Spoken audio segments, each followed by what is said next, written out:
Ready? This hearing of the Subcommittee on Economic Growth, Energy Policy, and Regulatory Affairs will come to order. I want to welcome everyone today, and without objection, the chair may declare a recess at any time, and I recognize myself for the purpose of making an opening statement. Again, welcome to this hearing hosted today by the Subcommittee for Oversight. Today, this subcommittee will examine energy choice, focusing on the consequences of bans and restrictions on the use of natural gas and other fossil fuels. These are policies long championed by congressional Democrats that are being pursued by blue states and localities. High electricity costs are one of the top affordability concerns that Americans have today. Since 2020, electricity prices have skyrocketed, straining the budgets of everyday Americans. Meanwhile, natural gas has remained an affordable and reliable form of energy for American households. Americans across our country rely on and prefer natural gas to heat their homes, cook their meals, and often to operate a small business. Natural gas is also a key component of our electrical power generation. Over the last several years, the Biden administration and congressional Democrats sought to force Americans away from natural gas and other fossil fuels and towards electrification. The Biden administration finalized sweeping environmental regulations which pressured utilities to retire fossil fuel electric power generation capacity, which ultimately strained our electric grid. The Biden administration also adopted a slew of burdensome regulations that aimed to ban many gas home appliances. Additionally, the wasteful Inflation Reduction Act, championed by congressional Democrats and the Biden administration, poured billions of dollars into incentivizing electrification. At the subcommittee's previous proceeding, we discussed how such policies play into the strengths of our foreign adversaries and fail to benefit working American families. Congressional Republicans have successfully repealed a number of these regulations and repealed the IRA's wasteful spending. The Trump administration is likewise rolling back appliance-killing standards and regulations that aim to eliminate fossil fuel-fired power generation. And courts have overturned the Biden administration's natural gas-powered appliance bans, calling them attempts to make home appliances more expensive and less useful.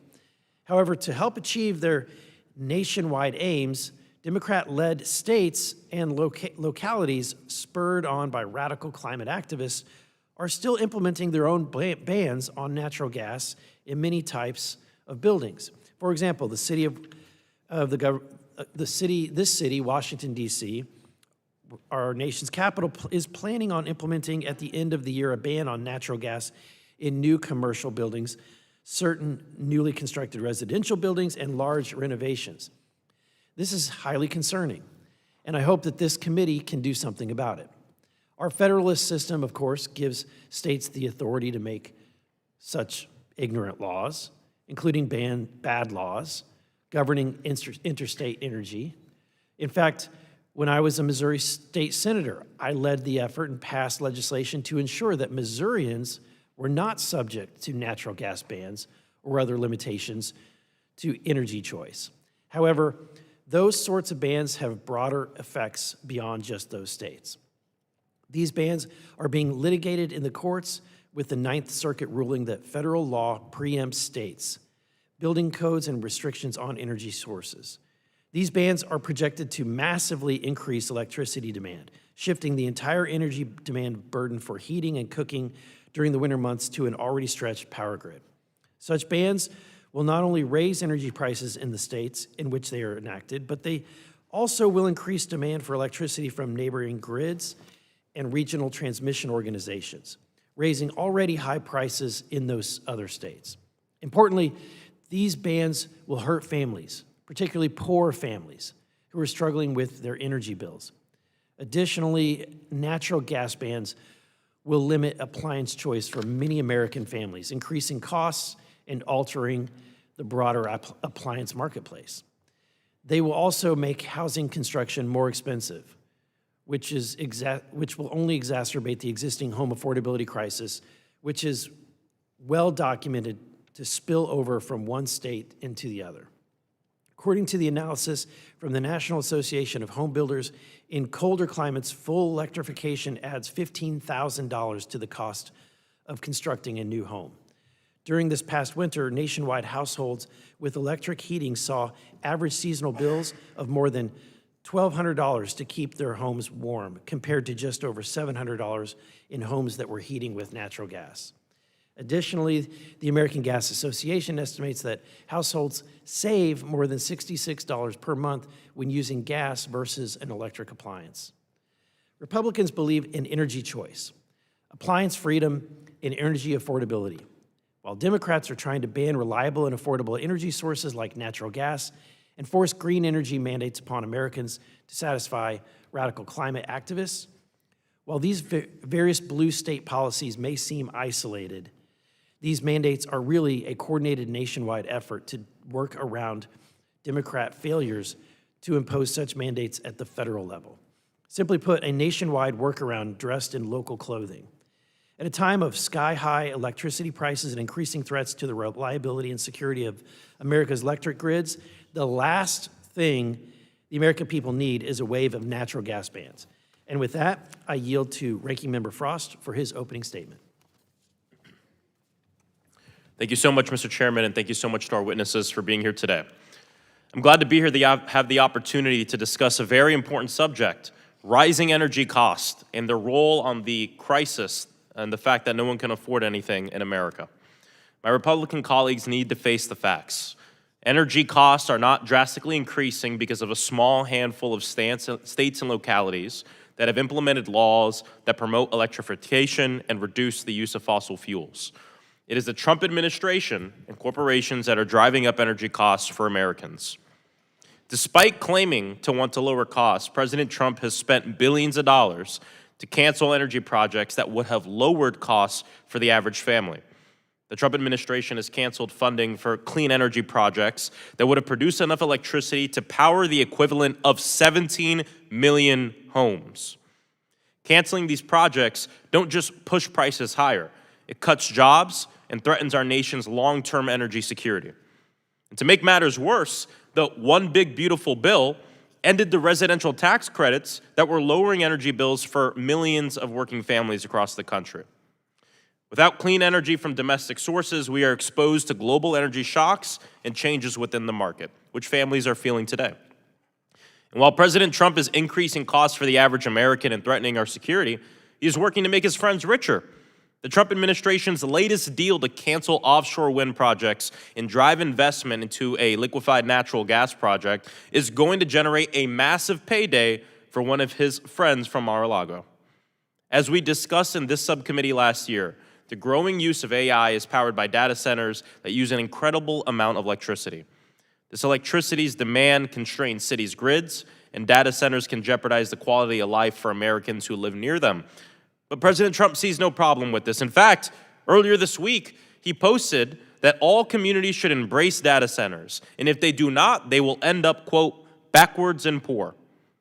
President Trump is either completely unaware or completely ignoring the fact that data centers can significantly drive up a community's energy costs. One grid operator, which covers a region with data center hubs, saw their prices increase by over 1,000% because of the increased demand. A price increase that will be passed along to working families. President Trump wants to, quote, let data reign, prioritizing corporations and AI companies over making sure our communities are affordable and the health and security of Americans. An incredibly unpopular take, by the way, from both Democrats and Republicans across the country. Since the start of Trump's second term, household electricity bills have increased 16% nationally. And President Trump's reckless decision to have this war in Iran continues to have consequences that harm the American people. Fuel prices have skyrocketed thanks to Trump's war, and Americans are paying the price at the gas pump. Gas prices are averaging over $4 a gallon as of August. Diesel prices have been going up even higher, averaging around $5 a gallon. And since the war's start, American consumers have shouldered almost $95 billion in additional fuel costs. Besides the tremendous human toll this war has taken, there's a real cost on families here at home. And this war is not the only source of increasing costs for Americans, President Trump also pushed forward this failed tariff policy that's been wreaking havoc on our economy. While the president has repeatedly insisted that foreign countries pay the price for his Liberation Day tariffs, American consumers and businesses are actually footing about 90% of the bill. And some of the biggest corporations in this nation got to double dip. They charged us more for all these products. Courts ruled that the tariffs were illegal. Then the government gave those same corporations checks for what we paid. These tariffs drive up energy and food costs, and Americans' households can expect to pay over $1,000 extra costs per year as a result. President Trump recently announced that 50% tariffs on goods from Canada will continue to drive up prices for Americans. Tariffs on lumber and other building materials will increase construction costs and make housing affordability crisis even worse. These tariffs and trade wars impact energy prices by freezing investments in new energy projects, driving up construction costs, and delaying projects. But this seems to be exactly what the president wants, since he has cut clean energy projects that would have helped alleviate costs for consumers. President Trump and congressional Republicans pretend to care about affordability for the American people, but they simultaneously implement reckless tariffs, starting illegal wars, cutting critical projects, and making energy costs soar. Costs have not gone down for working families since Trump has taken office. They've gone up. And if this administration and congressional Republicans actually care about lowering costs for energy, instead of sitting here talking about a few states that have implemented a few rules, they should be bringing back tax credits that were lowering energy bills for millions of families. They should bring back clean energy projects that were making energy more affordable and more accessible. They should stop trying to force data centers on our communities across the country. They should stop imposing reckless tariffs and just end up costing American consumers and businesses even more money. And they should stop supporting illegal foreign wars that raise prices here at home. Thank you, and I yield back. Thank you, Ranking Member Frost. First, I want to welcome our witnesses. We have Michael Fazio, who is the Executive Director of the New York State Builders Association, where he leads advocacy efforts to expand housing production, promote home ownership and housing affordability, and strengthen New York's residential construction industry. He also has held several leadership positions with the National Association of Home Builders, who he is representing in his testimony today. Next, we have James Conde, a partner at Boyd & Gray, specializing in energy, environmental, and administrative law and regulation. Mr. Conde is representing the Prime Mover Institute in his testimony. And next we have Patrick McCormick, who served as Chief Counsel to the Committee on Energy and Natural Resources of the United States Senate from the 112th to the 119th Congress. During his tenure, he provided expert counsel on legislation and agency oversight related to energy policy and all other committee matters. And lastly, we have Dr. Pete Wyckoff, who is the Vice President for Policy at Evergreen Action. Thank you, gentlemen, for all joining us today, and I look forward to your testimony. And with that, pursuant to the Committee Rule 9G, will the witnesses please stand and raise their right hand? Do you solemnly swear to affirm that the testimony that you're about to give is the truth, the whole truth, and nothing but the truth, so help you God? Let the record show that the witnesses have answered in the affirmative. Thank you, and you can take your seats.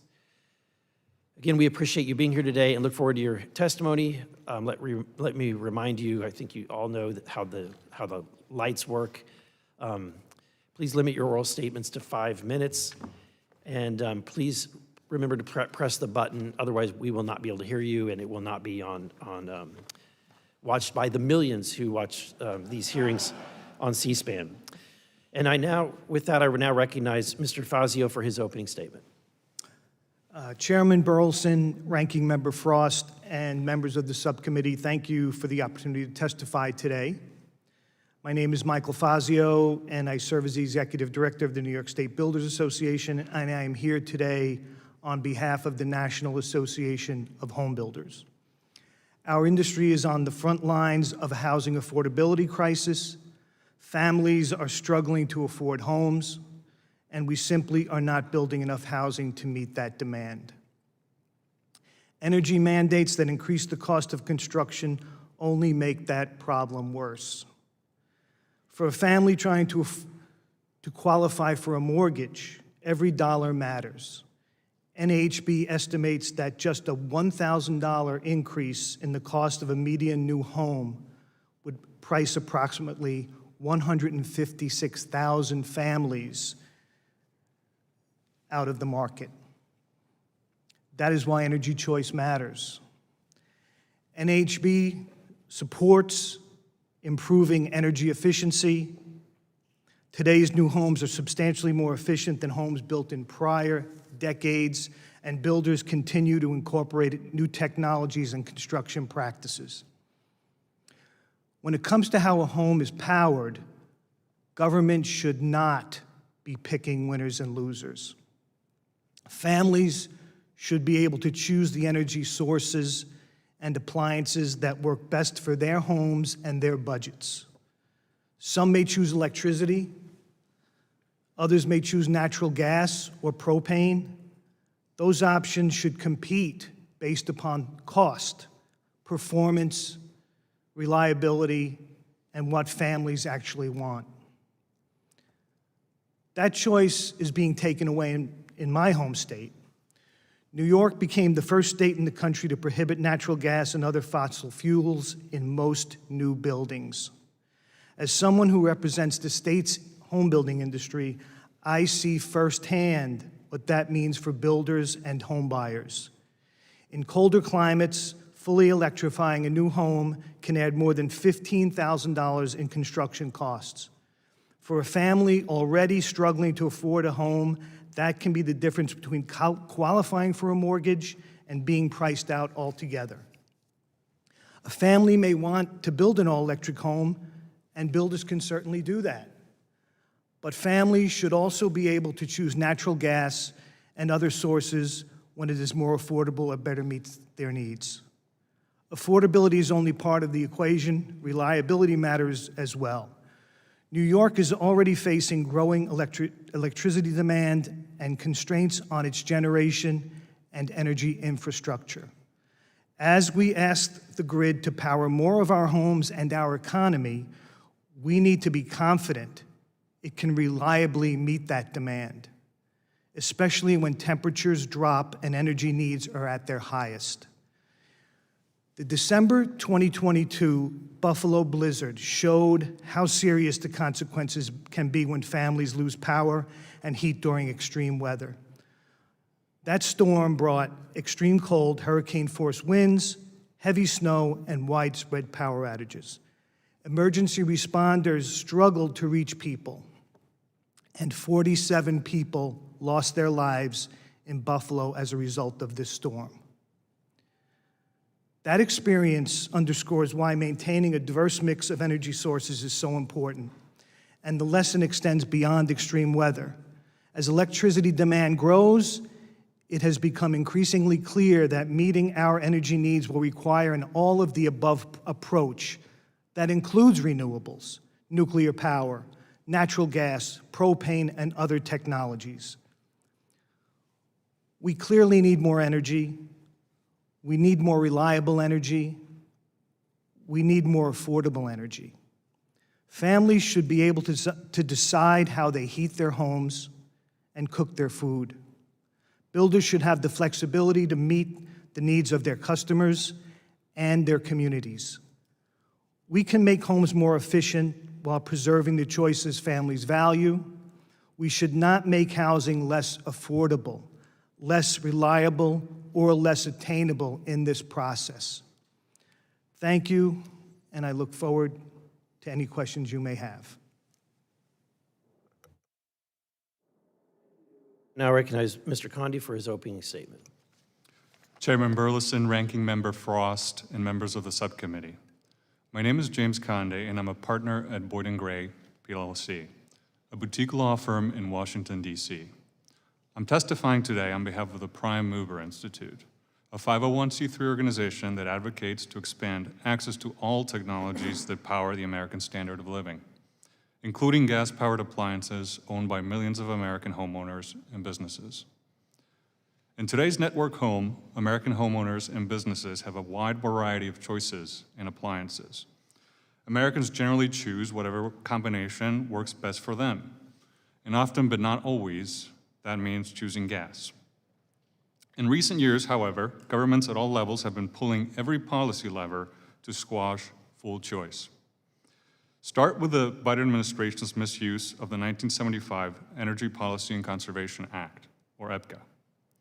EPCA authorizes the Department of Energy to set energy efficiency standards for most household and many industrial appliances.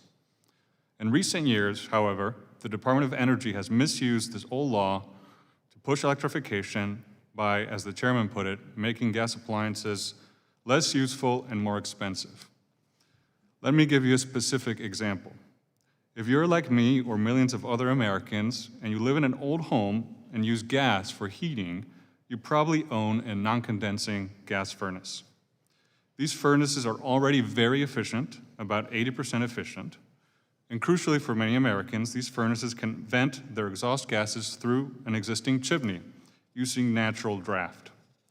Condensing furnaces, the alternative, are more efficient because they pull additional heat from exhaust gases. But condensing furnaces cannot use an existing chimney. Instead, a condensing furnace requires a dedicated PVC vent and plumbing for the liquid condensate it generates. For many Americans, such as those living in row homes, installing a non-condensing furnace may be infeasible. For millions of others, it would require punching new holes through an exterior wall, sacrificing storage space, or undertaking costly home renovations. In 2023, the Department of Energy nevertheless promulgated an energy efficiency standard that effectively bans non-condensing gas furnaces from the market, starting in 2027. As a result, millions of Americans would be pushed to switch to electric heat pumps. Indeed, that was the goal of the rule, which the department touted as a regulatory benefit. That's not supposed to happen under EPCA as Congress enacted it. Congress wrote several guardrails into EPCA to protect consumer choice in appliances. First, the department cannot set standards that effectively ban gas appliances. Second, beyond this, the department cannot ban a class of products which features that consumers find useful. The rule mandating condensing gas furnaces violates at least the second requirement, if not the first. Venting through an existing chimney as opposed to punching a hole and venting through an exterior vent is obviously useful to many Americans, as the Department of Energy under the Trump administration has now conceded in the litigation. EPCA's legal protections are also relevant to the state and local gas bans we are discussing today. EPCA broadly prohibits, quote, any state regulation concerning the energy use of a gas appliance. As the Ninth Circuit explained in the City of Berkeley decision, this preempts direct or indirect state and local efforts to ban gas appliances, including through the use of building codes. The issue is certainly important. Many state and local governments, not just New York, have adopted building codes that ban gas appliances. That includes DC, Montgomery County, Washington State, Denver, Colorado, and multiple other local governments. But these bans go beyond building codes. The air districts in the South Coast and Bay areas of California have pioneered a new type of ban now called a zero-emission standard for appliances that applies to including to existing replacements. Not just affecting new buildings. Because combusting gas inevitably involves some emissions, this is effectively the same as saying that appliances cannot use gas, which EPCA prohibits. These bans, these zero emissions bans, are now being considered by dozens of state and local jurisdictions. I look forward to your questions. Thank you. We now recognize Mr. McCormick for his opening statements. Thank you. Chairman Burleson, Ranking Member Frost, and members of the subcommittee, I'm grateful for the opportunity to appear before you to contribute to your contribution of how bans on the use of natural gas increase costs. A few states and about 100 units of local government have adopted such bans. Sponsors of these measures often attempt to deflect the coercive nature of their actions with euphemisms such as electrification or zero-emission building initiatives. Local and state bans are raising economic and non-economic costs on Americans, as shown in my prepared testimony and in Mr. Fazio's remarks. At the same time, these measures are denying people the opportunity to install appliances and equipment of their own choice. And the fact is, such bans have near zero effect on global carbon dioxide and methane emissions, even though having such an effect is a major stated reason for their enactment. To be clear, when market-driven electrifying end uses previously fueled by combustion can deliver greater convenience and efficiency, among other benefits, it should and will occur. Electrification is happening naturally. Take home heating, for example. A study conducted by a University of California professor shows that the percentage of U.S. homes heated with electricity has increased steadily since 1950. 1% in 1950, 8% in 1970, 26% in 1990, and more than 40%. The professor found 40, but current data is higher than that, 40% in 2020. However, free customer choice should be the driving force here, not government mandates aimed to serve a false narrative of energy transition.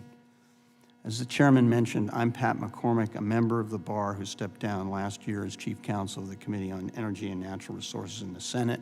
I'm expressing my personal views and appearing in my personal capacity, although I serve as a senior fellow with the National Center for Energy Analytics, or NCEA. NCEA is a national energy think tank focused on data-driven analysis and the supply of energy essential for human flourishing. Separately, I also provide advice on energy policy matters. I'm not currently engaged in the practice of law, and no commercial interest suggested to me that I should testify. Natural gas bans, zero-emission building mandates burden people with low incomes, especially those who live where the weather is cold. They restrict customer choice, they distort competition, and as has been mentioned, they transfer additional demand to electric systems that are already facing rapid load growth and reliability challenges. And in many cases, they result in more natural gas being burned at electric generating plants than is reduced through end-use electrification. Depends on the characteristics of the relevant grid. Concerning customer choice, a ban on natural gas excludes gas furnaces, boilers, water heaters, ranges, and related products. The home heating market illustrates the scale of the choice being displaced. In 2024, natural gas remained the principal space heating fuel for 47% of U.S. households. And as shown in my prepared testimonies, in 2025, manufacturers ship more heat pumps than gas furnaces. But consider that, according to these data, manufacturers shipped 3.2 million new gas furnaces last year alone. Coercive electrification measures rest on an asserted energy transition. Energy systems are always changing, but they evolve slowly and are additive. In 2024, more than 75% of global energy came from hydrocarbon sources. That percentage has changed comparatively little over the last 30 years, despite massive intervention. Voluntary or natural electrification is happening, but applying the force of law to compel quicker or deeper market penetration is wrong and has many negative consequences. Congress should protect the operation of federal energy law, especially now when federal circuit courts are split on whether federal energy law preempts local law. It should apply common sense and preserve the ability of households and businesses to choose the energy sources and equipment that best meet their needs. Thank you. Now recognize Dr. Wyckoff for his opening statement. Good morning, Chairman Burleson, Ranking Member Frost, and subcommittee members. Thank you for this opportunity. My name is Pete Wyckoff, and I serve as Vice President of Policy at Evergreen Action. Until recently, I was Minnesota's Deputy Commissioner of Commerce for Energy. At Evergreen, we focus on making sure American families can afford to heat their homes and keep the lights on, while cutting the pollution that harms our health and intensifies expensive climate-driven weather disasters. As President Trump entered his second term, he promised to cut energy prices in half within a year. Instead, since January 2025, Average household electric bills are up 15% nationwide and climbing, and gas for homes is up even more. And utilities have filed more than $100 billion in rate increase requests since he took office. Let me explain what and who is actually driving these increases. Hint, it is not a few localities with strong efficiency standards. From his first day back in office, President Trump has systematically obstructed the path forward for the fastest to build, cheapest new electric generation we have. His tax bill killed clean energy tax credits for wind and solar. That decision alone will cost customers in my home state of Minnesota and in other states billions upon billions of dollars. Just 2 weeks ago, President Trump canceled 3 federally designated transmission corridors, slowing the build-out of desperately needed infrastructure that would lower costs and increase reliability, particularly as data centers ask for more and more electricity. His administration has also spent nearly $4 billion in our taxpayer money to cancel offshore wind projects, and it has assembled bureaucratic blockades to the permitting of other projects. This is stopping affordable power that families were counting on to keep their bills in check from coming online. The math isn't complicated. When you deliberately choke off cheap new power while demand skyrockets, Americans will pay more. I guarantee it. Every one of these decisions follows the same pattern. Ask yourself, who benefits? First, President Trump's tax bill eliminated credits designed to help working families switch from inefficient appliances to highly efficient electric ones, cutting their bills and reducing their dependence on volatile, expensive fossil fuels. Who benefits? Not the millions of working families denied relief, but his fossil fuel allies who are cashing in. Second, the administration reversed appliance energy efficiency standards that would have saved Americans roughly $43 billion. Who benefits? Not your constituents who are now locked into even more expensive to own appliances. Third, President Trump is forcing aging coal plants to stay online far past their retirement dates at a cost to American ratepayers of $528 million thus far and counting. Who benefits? Same deal, not the American people. And finally, President Trump's war in Iran sent gas prices soaring, costing American drivers thus far a whopping $725 in extra expenses per household for gasoline and diesel costs. These are the type of things raising energy costs. Now let me turn to what this hearing asserts is behind rising bills. The building code policies under discussion today apply primarily to new construction, not to current homes or appliances. And in new construction, the data is clear. Building all electric from the start is cheaper. If you just add electricity to a house and every house is going to have electricity, it is cheaper than adding electric and gas hookups. Both upfront and over time, all electric homes cost $7,500 to $8,200 less to build, and additionally, new homes built to updated energy codes save owners up to $15,000 over the life of the home. Stronger building codes have been shown to not slow down home building, but they do ensure that homes are affordable and safe. I will acknowledge a real concern.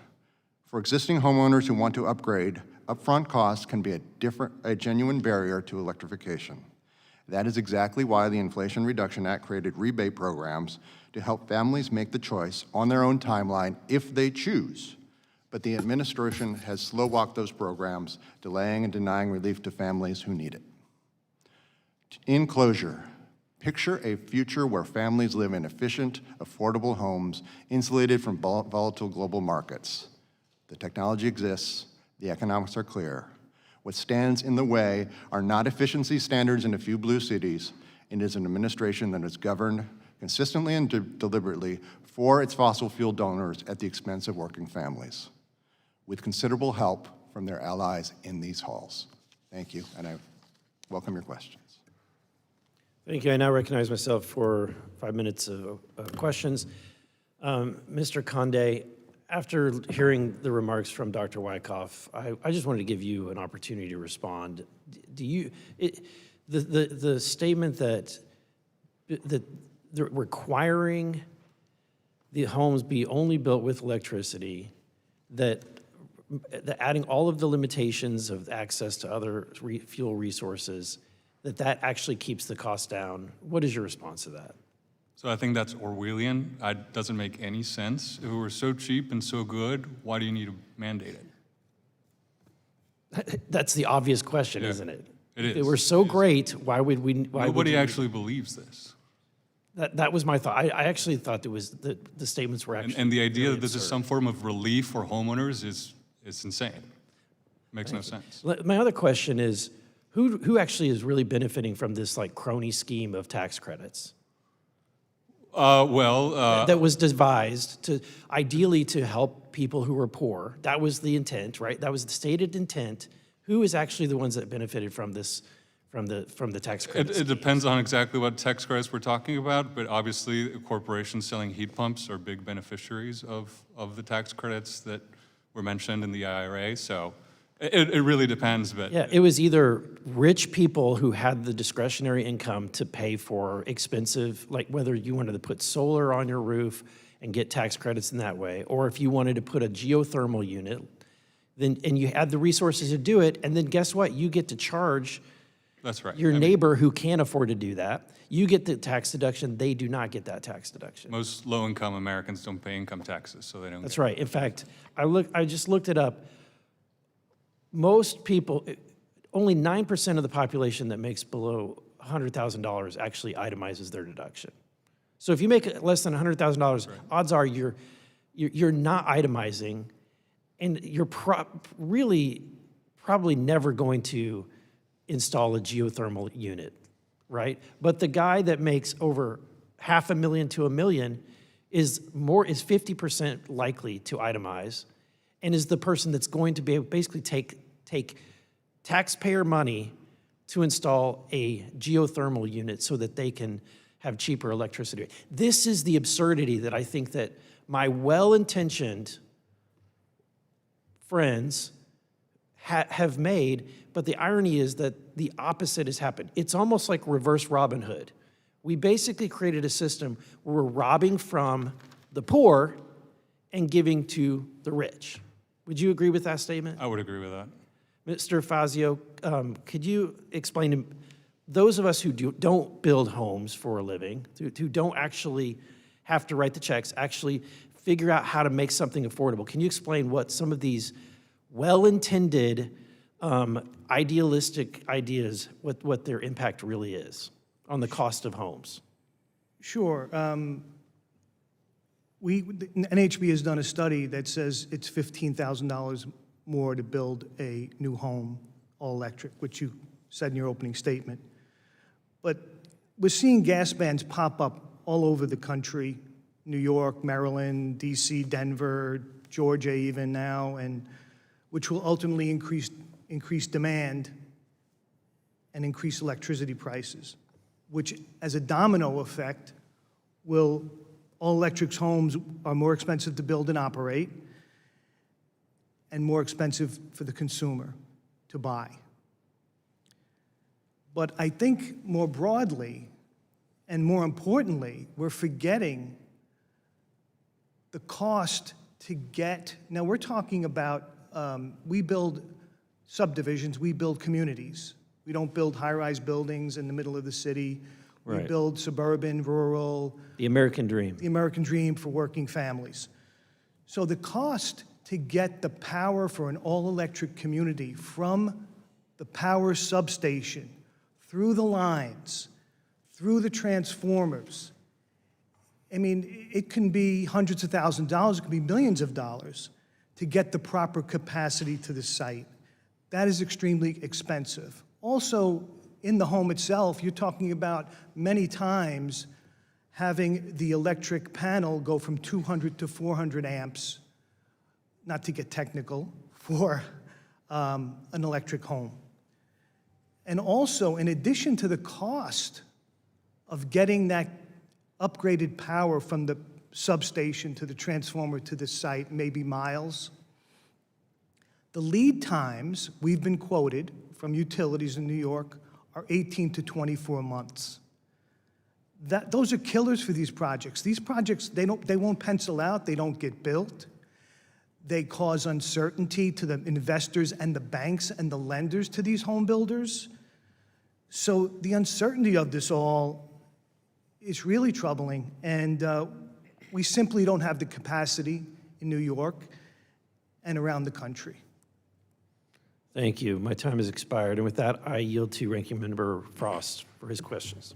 Thank you so much, Mr. Chair. And it's good to hear you talk about reverse Robin Hood, because that's kind of what you guys did last year with the big, beautiful bill.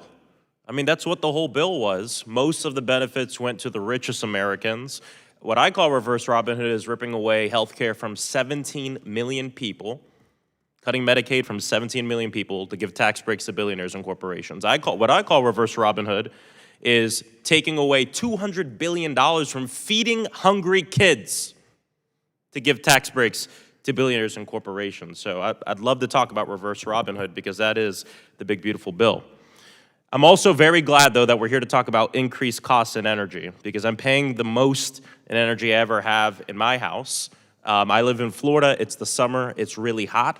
There are families who just can't afford to turn off their AC to save some money, and so they have to stomach the cost. And this is going on around the entire country. So let's talk about increased costs. President Trump's tariffs, President Trump's trade wars, President Trump's war in Iran. Republicans control the White House and Congress, and they still can't bring costs down. In fact, it's going the other way up. It's going up. In fact, President Trump, since he took office, household electricity bills have risen 16% nationally. And when temperatures reach dangerous levels, like I said, families can't just turn off their air conditioning to save money. Thousands of Americans die each year due to heat-related illnesses. And people in Florida need electricity to stay safe, and it's the same for many states across this country. Dr. Wyckoff, what are consequences when families are forced to choose between paying their electric bill or paying for groceries, gas, and rent? Of course, they're not good. Energy burden is a real thing.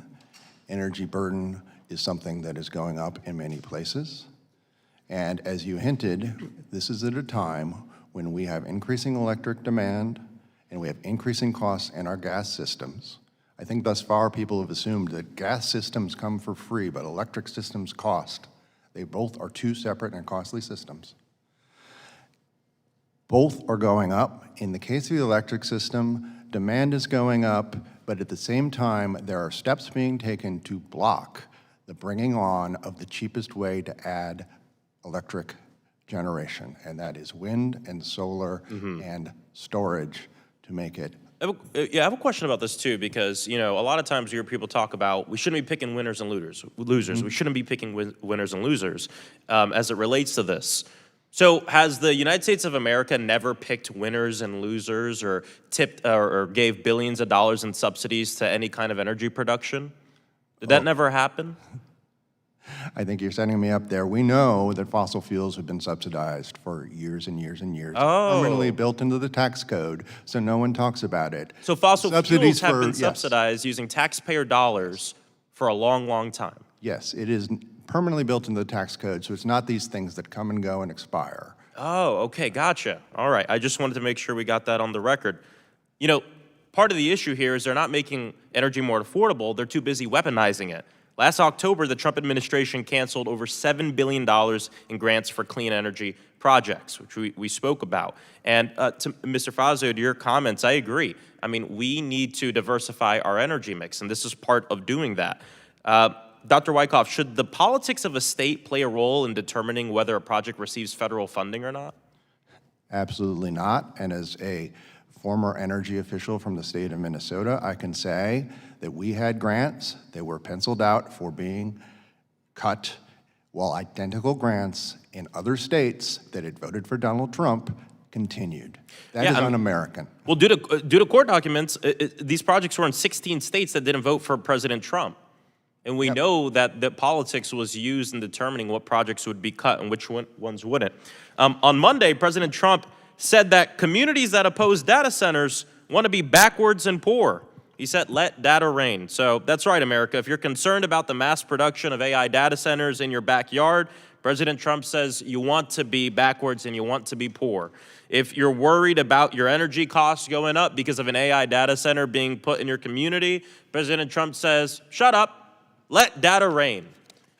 This is the policy, I guess, of the Republican Party right now. And we know that data centers consume enormous amounts of electricity. Look, we know that energy costs are going up right now. Families are being asked to pay more. People are losing their jobs. The biggest corporations just keep getting richer and richer. And next time we have a hearing on rising costs, let's talk about that. Let's continue to talk about the fact that costs are going up, not going down for the average American. Thank you, Mr. Chair. I yield back. Thank you. I now recognize the gentleman from Louisiana, Mr. Higgins, for his questions. Thank you, Mr. Chairman. My.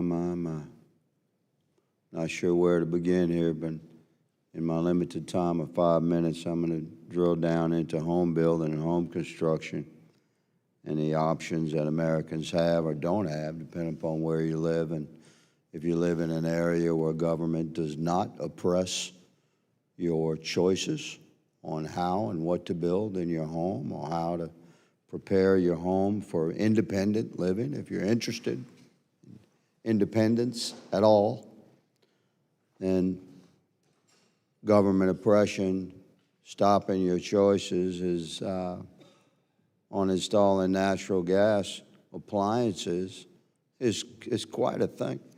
And to talk about the generations before, I mean, just to clarify what we're talking about here, natural gas is incredibly reliable. Depending upon how old you are, your grandparents, your great-grandparents either had no electricity or very limited electricity. They had gas. They had a gas stove, a gas oven. They had gas heater in the bathroom. The first little house that my wife and I bought was a 1,000 square foot, 65-year-old wood frame home in South Louisiana, and it had like 8 outlets in the whole house. The electricity was originally not installed in that home, and it gradually was added like as an interesting accessory. You had the gas heaters, man, little gas heaters. A gas stove, a gas oven. The old timers who were far more healthy than this generation is. If you don't agree with that, then you watch some old videos. Those guys were way healthier than we are now. And on a bitterly cold day, they would commonly, Grandma, Grandpa, would heat their kitchen with the turned on stove and an open lit oven. The access to having natural gas in your home. Mr. Fazio, I'm going to ask you to answer these questions as quickly as you can. Just to clarify for America, because nobody has mentioned this. If you have a gas appliance, natural gas appliance, like a stove or a barbecue pit, how easy is it to convert that to propane?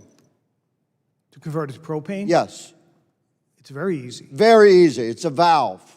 Let me just tell, in case you don't know, it's a little valve you can change. So if you're a homeowner in America, you want to have reliable heat and the ability to cook without being dependent upon the government and a grid that can go down instantly and leave you at the mercy of whatever the government is going to perform to restore the grid. If you want to be able to actually warm the home for the family and cook food for the family, natural gas is it. So if you're building a home or maintaining your home, it's almost a requirement. And a natural gas appliance is a propane appliance. It's a changing of a valve. Very simple. Do it yourself. You can't convert an electric appliance to propane, can you, Dr. Wyckoff? It's a simple no. Nope. No. If you say, well, you can have a diesel generator or gas generator, the kind of events that cause the grid to go down in the first place make it very difficult to buy gas and diesel. Whereas the reliability of natural gas lines run through the ground to your house, incredibly dependable.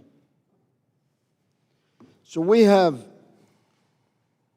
home builders, Mr. Fazio, right now, that have to regionally deal with restrictions on installation of natural gas. Is that correct? That is correct, and it's, as we speak, it is happening in real time. And the home builders themselves, working for the homeowners, that homeowner, talk about $15,000. What are you talking about? The price on a house, man. That's a blip in the price of a house. What that homeowner is really looking for is a dependable, reliable, safe, and secure home for their family. Am I correct, Mr. Fazio? Well, the homeowner, the buyer is looking for a choice. They want a choice of energy, they want a choice how they cook their food and heat their house. They want to be able to make that choice. And we say let the market determine that, not a mandate. Yeah, I would concur. The market should control this, not the government. Homeowners should make these choices, not politicians. Thank you, Mr. Chairman. I yield. Now recognize Representative Ansari from Arizona. Thank you, Mr. Chairman. Let's begin with a couple of very straightforward questions. Yes or no, Mr. Fazio, is affordability a hoax? Is affordability a hoax? Correct. Yes or no? I don't believe so, no. Mr. Conde, yes or no, is affordability a con job? I don't really understand the question. It's just a yes or no. Is it a con job? I don't know what you mean by affordability. Oh, okay, interesting. Mr. McCormick, yes or no, is affordability a Democrat scam? What is your definition of affordability, if I may ask? The I don't definition of affordability? Your definition. Do you think the concept of something being affordability, is a Democratic scam? It's a very simple yes or no. Affordability, as I see it, isn't a concept, it's a fact that particular consumers in their own situation have to evaluate. And is it a Democratic scam? Is affordability a Democratic scam? I know these sound like ridiculous questions, they are, but this is what Donald Trump, the President of the United States, has been going around the country telling struggling Americans. All of these words that seem absurd to you all, which I agree, these are the words of the president. And this is a president who said that he would lower costs on day one. He said our grocery prices would fall. He said that the pain at the pump would go away.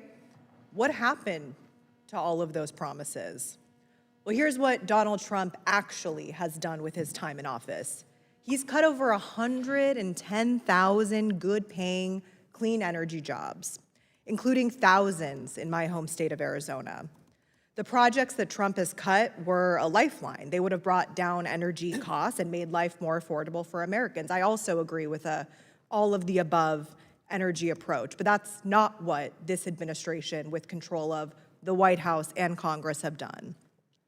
These cuts are not just horrific for the planet, they're horrific for society and for our wallets. It is sheer stupidity and short-sightedness. Meanwhile, if we're going to talk about energy affordability, let's look at where Donald Trump has focused his time. He has launched an illegal, reckless war with Iran that has caused energy prices to skyrocket with literally no plan, no objective, and no plan to get us disentangled. He's also engaged in unprecedented levels of corruption. Let's not forget about him looking oil and gas CEOs in the eye and saying, if you contribute to my campaign, which they did to the tune of $1 billion, I will give you unprecedented giveaways. And then we rolled back on the Inflation Reduction Act, the bipartisan infrastructure bill, cut these clean energy jobs, and literally took ourselves so far backward in comparison with our geopolitical rivals, China as one example. It's a catastrophic mess brought on by sheer incompetence of this administration and the president himself. Dr. Wyckoff, my Republican colleagues claim to care about lowering energy costs and making life more affordable for Americans. Do you think that cutting billions of dollars worth of clean energy projects does that? No, I do not. And Dr. Wyckoff, also for you, Trump and Republicans' big ugly bill eliminated critical tax incentives for clean energy projects from the Inflation Reduction Act. Can you explain what that is doing to the landscape of clean energy projects and a clean energy future in the United States? So as I said in my opening remarks, just in Minnesota alone, the loss of wind and solar tax credits will cost ratepayers billions upon billions of dollars in the coming year. But even without the tax credits, wind and solar, with the help of batteries, are the cheapest way to put new generation out there. So just removing the tax credits wasn't enough to get rid of wind and solar as the predominant way people would move forward on building new generation. Economics says keep doing it anyway.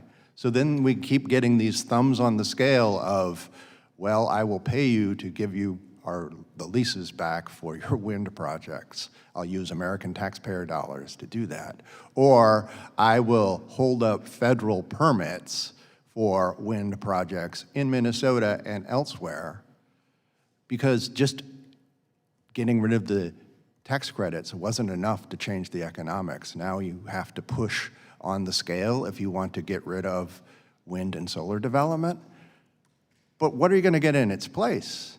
You're not going to get anything. There's a backlog of years to build turbines, natural gas turbines, that weren't already scheduled. You've already bought it. It's coming. You're not going to build new gas turbines. You can't. There's no supply. The thing we can build right now is wind and solar. So if you're saying, I don't want to do that, you're saying, I don't want to build new generation. Thank you. I'll just end with this. The Trump administration is doing incalculable damage to our economy and long-term prospects for a sustainable energy future. Whether we're talking about the cancellation or delay of 223 clean manufacturing, energy, and industrial projects, representing more than $82 billion in capital investment, and the loss of projects that cost up to 112,000 manufacturing and construction jobs across the country. It is hypocrisy at its finest. It's appalling. Thank you. Lady yields back. With unanimous consent, I want to enter into the record the following statements in support of this hearing from the NFIB and from the American Gas Association, without objection. So ordered. With that, I want to recognize Representative Palmer for his line of questions. Thank you, Mr. Chairman. Mr. Condi, does it make sense when the United States has 583.9 trillion cubic feet of proved reserves of natural gas to be dependent on a foreign nation, an adversarial nation, for our energy supply? No. Does the United States, in terms of its ability to produce power from solar or wind, are we capable of securing 100% of the supply chain necessary for building these facilities? Not under current permitting laws. Who are we dependent on for things like solar panels and electrical steel and things like that you have to have for the... People's Republic of China. Does that concern you? Absolutely it does, yes. Absolutely does. Would the, and I'm not against renewables. I just think when you're closing hydrocarbon facilities at the scale we've been closing them, literally losing hundreds of gigawatts of power and trying to replace it with intermittent renewables, we've done tremendous harm to our ability to provide the power that we're going to need when we need to increase the baseload power. Is that correct? That's correct. I thought so. Looking back over the last 10 years, the prices of residential natural gas versus electricity, which has been more stable and generally lower for American households. Natural gas. Frankly, I'm not opposed to any particular source of power. I just think looking at our economic security and our national security, it's insane to think that we can provide that for our country without any hydrocarbon part of the grid. I'm a huge proponent of small modular nuclear. I think that's where we need to go in terms of our future. And for those who are concerned about emissions, once you get them constructed and installed, that's zero emissions. I'm also looking at what Europe needs. Back in 2013, I was on a panel out in Oklahoma City, and I pointed out that Russia was using its energy resources to rebuild their military, basically modernization and that sort of thing, and that Europe had put themselves in a very disadvantageous position.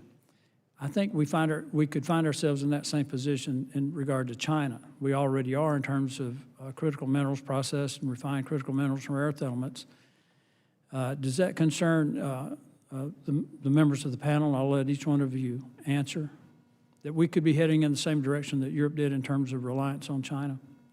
That is a major concern, Congressman, and it was good of you to raise it. We've heard a lot in this hearing about the alleged benefits of certain sources of generation, but when you move to those sources, nothing is free. And those materials that go into the solar panel or the wind source, these sources of generation are fine. There's nothing wrong with them, but we have to be honest about what's happening there. And when you move to those sources, you're going to increase, and we have increased our dependence upon minerals and mineral processing. And as you pointed out, China is really leading the world in that, by using means, by the way, that would be illegal in the United States. Absolutely. They have little regard for the environment, little regard for the safety and well-being of the people who work in these industries. Right now, over 90% of all of the mining, processing, and refining of critical minerals and rare earth elements is controlled by China. And when you look at the recyclable materials for black mass, for e-waste and things like that, again, China controls over 90% of it. We put ourselves in a very difficult position. I've been working on this issue for over 6 years. It started during COVID when China cut us off from PPE, personal protective equipment, and I started looking at the other things that we were reliant on and realized that this is a national security crisis, and the Biden administration did absolutely nothing about it. It wasn't until President Trump came into office that we began to take this seriously. And I think we're on a path to put ourselves where we're not dependent on China, and not only is the United States not dependent on China, but our allies will not be dependent on China. Thanks for indulging a little extra there, Mr. Chairman. I yield back. Thank you. I ask unanimous consent to enter into the record the following statements in support of this hearing. One written from the comments of from the Washington Gas and Light Company, and also from the Taxpayer Protection Alliance. Without objection, so ordered. And with that, I recognize Representative Min from California for 5 minutes. Thank you for holding this hearing. Now, I want to follow up on the comments just made by my Republican colleague, Mr. Palmer, who mentioned the national security threat that China poses, in particular with respect to their energy expansion. Dr. Wyckoff, I'm sure you know this, but China put up more than 500 gigawatts of new energy last year. How much of that do you know was renewable? China has gone heavily investing into the renewables. Would it surprise you to know that 430 gigawatts, over 80% of their new energy was renewable? That sounds about right. Now, some of my Republican colleagues talk about intermittent energy, with renewables being intermittent and not providing energy constantly. Can you explain to them what a battery is? So, yes, solar panels only collect energy when the sun shines. Mm-hmm. You can store that energy in a chemical form in hydrogen. You can store that energy in another chemical form in a battery. You can store that energy in a gravity form by pumping water up a hill. And I just installed a battery myself at my home with my solar panels earlier this year, or last year, but because the Republicans cut off the tax credits, I was able to get in just before those tax credits expired, and those allow me to provide constant energy in my home. Now, where is battery technology today, and where do you expect it to be in, say, 10 years? Is this going to be enough to maybe, deal with the intermittency that my Republican colleagues are so concerned about? So you can look to California or Texas, depending on which is your cup of tea, and you'll see the future of battery storage. These two... It's getting cheaper and cheaper, right? It's getting cheaper and cheaper. Yep. They're installing massive quantities, and they have basically taken solar and made it a And here in the United States, we put up, I just want to point out, just over 50 gigawatts of new energy last year. That's about 1/10 of what China put up. And it was all oil and gas because the Interior Department is refusing to approve new permits, as you mentioned in your testimony. In fact, the Trump administration's war on clean energy is so total that in addition to refusing permits, as you noted, they have done crazy other stuff. They literally paid a French company, Total Energy, $1 billion to take wind energy off the grid. That is insane. Do we think the Chinese are stupid, or are they like falsely investing in this new technology? No, they are not stupid. Yep. And we can develop the same supply chains, and we're working on it and are working on it in our country to be able to produce these here. And I'm sure you're all aware of this, but the Chinese are going around the world right now selling out-of-the-box solutions, renewable energy plus batteries, to countries in Africa, Asia, South America. And these countries, if you talk to their leaders, they don't necessarily want to take Chinese technology. They're concerned about China's influence. They're so much cheaper than the oil and gas infrastructure that we are providing, that we're offering, that they take these. And that is a national security threat to the United States of America. So if my Republican colleagues are so concerned about national security, they should be doubling down on this, because China right now is eating our lunch around the world. They're developing a lot of influence because of their emphasis on renewables. Now, I wanted to ask another couple questions. You mentioned the massive subsidies for oil and gas, which includes not only tax credits, but much of our military expenditures. But I want to talk about the oil and gas infrastructure. How does gas get delivered to our homes, Dr. Wyckoff? It gets delivered through pipes. And are those pipes free to install? No. In fact, it used to be that when you bought gas as a homeowner in Minnesota to heat, which is how most of us heat, about a third of the cost was the pipes. Now it's And do more those than- pipes last Now it's forever? more than 2/3 of the cost. Oh, wow, yeah. And do those pipes last forever? Nope. They have to be repaired and replaced periodically, right? Yes. In fact, I'm going to just note that I know something about this because I passed legislation in the state of California, SB 1221, which dealt with this issue. And I talked with a number of utility companies in the state of California that noted that in many areas, replacing the natural gas infrastructure was so much more expensive than moving to all electric that they could literally replace all of the gas-burning appliances, home heating, ranges, stoves, et cetera, with all electric. They could replace that for free. The consumer would actually have a lower cost. So free appliances, lower cost utilities, that sounds like a great deal, right? Sounds good to me. But the reason that they couldn't do this was because that they have a duty to serve. And do you know what the duty to serve is? Could you explain that briefly? So the idea is that if you have a gas facility or a gas company in your area, it needs to be serving every customer. If you have an electric company in your area, it needs to be willing to serve every customer. And so that means that they are required right now, under existing law in all 50 states, to replace that oil and gas infrastructure, even if it's more expensive, even if it doesn't make economic sense. And so this is crazy. And I would just note that right now, what these witnesses on the Republican side are proposing is reinvesting in aging technology that is becoming more and more expensive day by day. As we move forward, it is clear that renewable energy is the future. It is going to be cheaper. In many places, it already is cheaper. And doubling down on aging oil and gas infrastructure is like doubling down on the horse and buggy or wood-burning stoves. And I'm sure that if this hearing were taking place in 1926 instead of 2026, these witnesses would probably be testifying in favor of wood-burning stoves right now. With that, I yield back. Mr. Chair, I ask for unanimous consent to enter to the record a report from Climate Power, which shows the rise in household electricity bills and loss for jobs for Americans. Without objection, so ordered. Also ask unanimous consent to enter into the record a report from the NRDC, which found that Trump's administration's energy agenda is increasing profits for fossil fuel companies. Without objection, so ordered.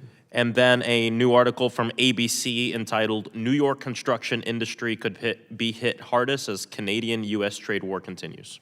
Without objection, so ordered. And I ask unanimous consent to enter into the record the following statements supporting this hearing.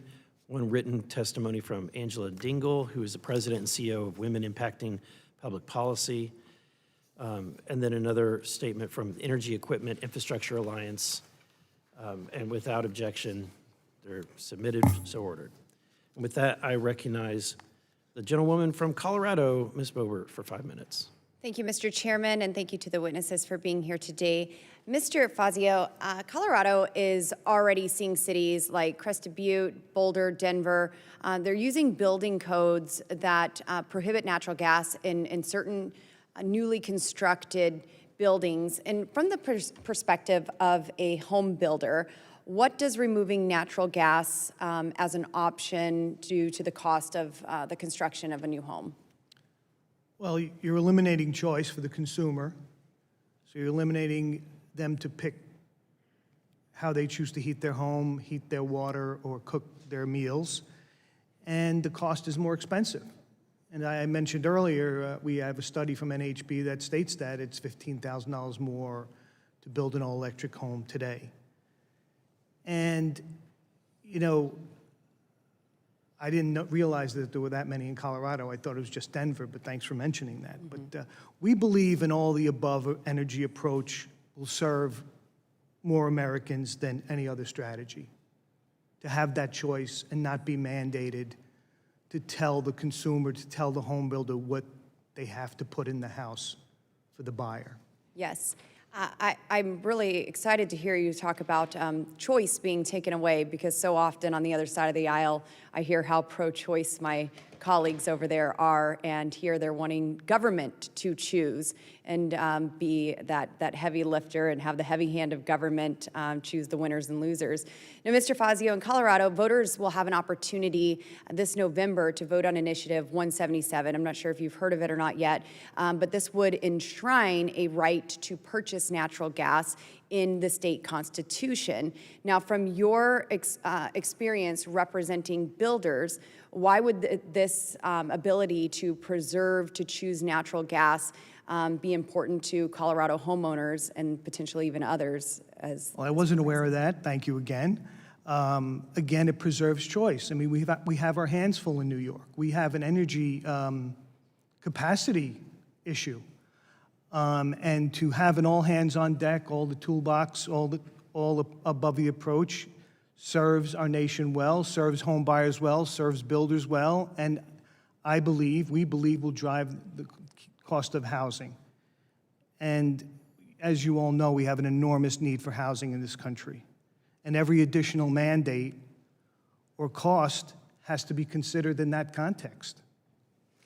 Yes, so I speak with a lot of our co-ops throughout Colorado, and transmission lines are always an issue, how expensive that is.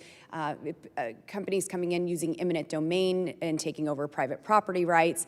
And I think that there are better ways to do things. Now, what concerns about forcing additional heating demands onto the electric grid during an extreme winter or an event with electricity demands is already, when those demands are already elevated? Well, in my oral testimony earlier, I spoke about a blizzard in Buffalo in December of 2022, and I could tell you from some of our members' experience that one of our members' dad was holed up in his house. They couldn't get to him. He's 90 years old, and he was able to keep himself warm because he put his gas stove on. So from that perspective, and also we have a builder in Ithaca area who builds tiny homes, and he heats these tiny homes with these small, open-face kind of stoves, gas stoves, they're gas generated, and during a power outage, you're able to heat that whole home with that one little, he calls them open stoves. Yes. Thank you very much. Mr. McCormick, kind of along the same lines, if buildings that are currently relying on natural gas for heating and other energy needs are converted to electricity, how does that change the demands placed on our electric grid? Well, it will dramatically increase the demand on the electric grid at the time, just at the time when load is also growing.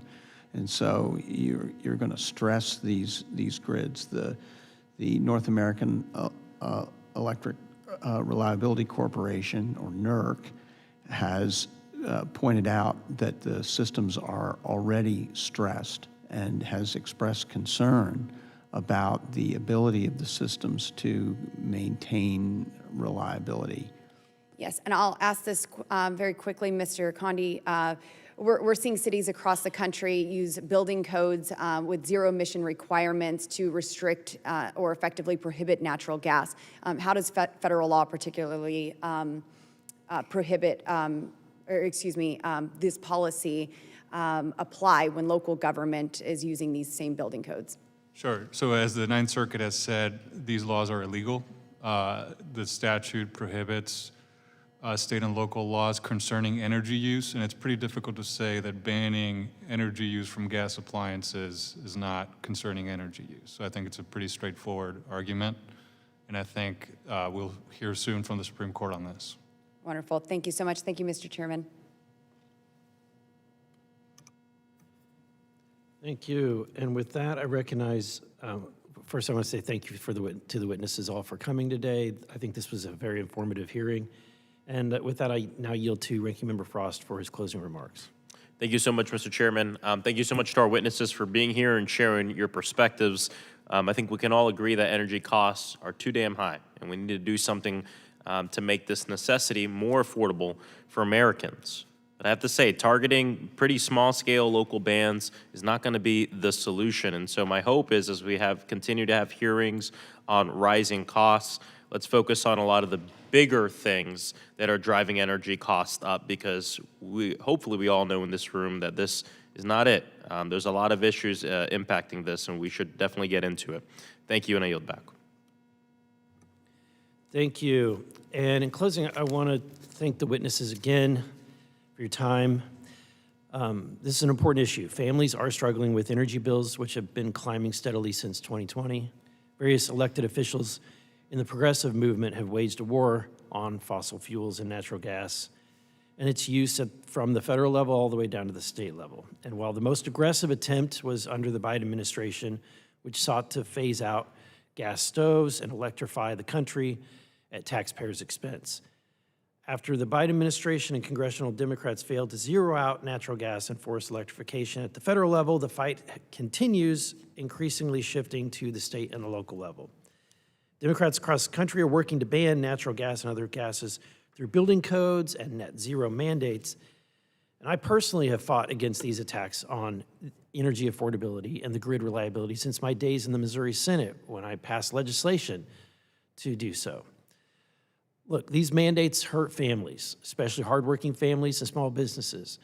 And I personally oppose any kind of special tax incentive, even for the fossil fuel industry, for any industry whatsoever. At the end of the day, I think we should be examining any of the tax codes that unfairly pick a winner or loser and be objective about it. And make sure that those taxes are actually going to the people, to benefit the people and not some corporation. But these bans have a broader impact than just the jurisdiction that bans natural gas. The financial pain experienced by working families paying for environmentalist-driven electrification is also felt in neighboring states, because we're all on the same power pools, right? My community is sharing the same electricity power pool as neighboring states, Oklahoma, Kansas, et cetera. And so many families, such as mine, rely on multiple resources, including propane and other fuels to heat their homes. In fact, we chose when we built our home to use propane, because once you've cooked with gas, you will never want to go back. It's just a personal choice. Which is why I can't stand these natural gas bans and elimination of these choices and the choice of people on how they want to choose to heat their home. Natural gas bans also mean that summer and winter will now have electricity demand surges. For example, if Washington, D.C.'s natural gas ban had been in place during the harsh winter cold earlier this year, poor residents already struggling to get by would have been hit with massive electricity bills. This subcommittee has already covered the high cost of housing, and we just heard today from Mr. Fazio, natural gas appliances make new homes a long-term energy cost more affordable. Republicans are offering a different solution for working Americans, which is energy freedom. Americans ultimately should have the choice. I'm going to suspend, hold on.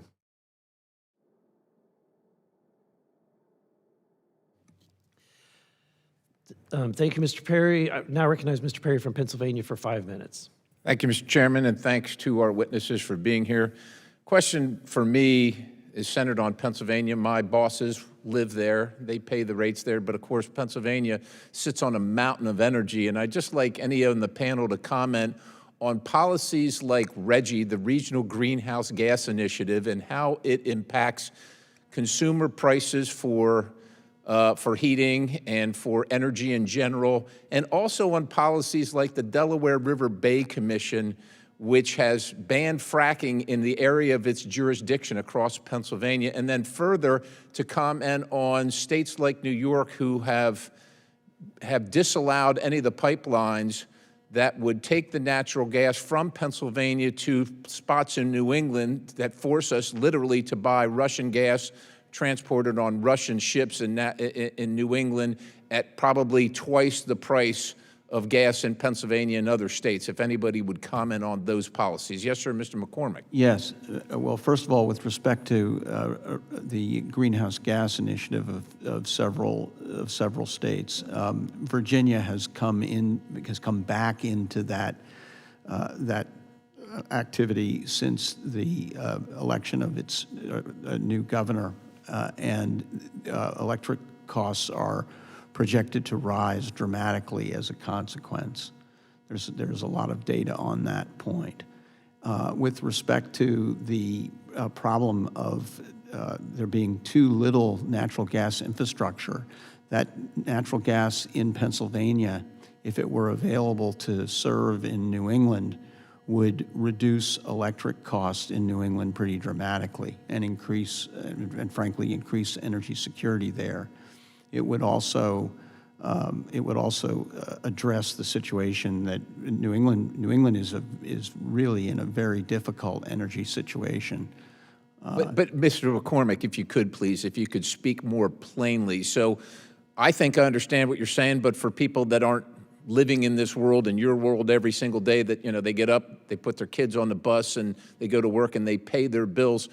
What I hear you saying, what I want you to clarify is that there's not a shortage of natural gas. No, right? Indeed, There's not a shortage of energy producing traditional supplies that can be, and generation can be done cleanly. These are policy decisions that the results of which drive the cost of consumer energy higher. These are policy decisions. Yes.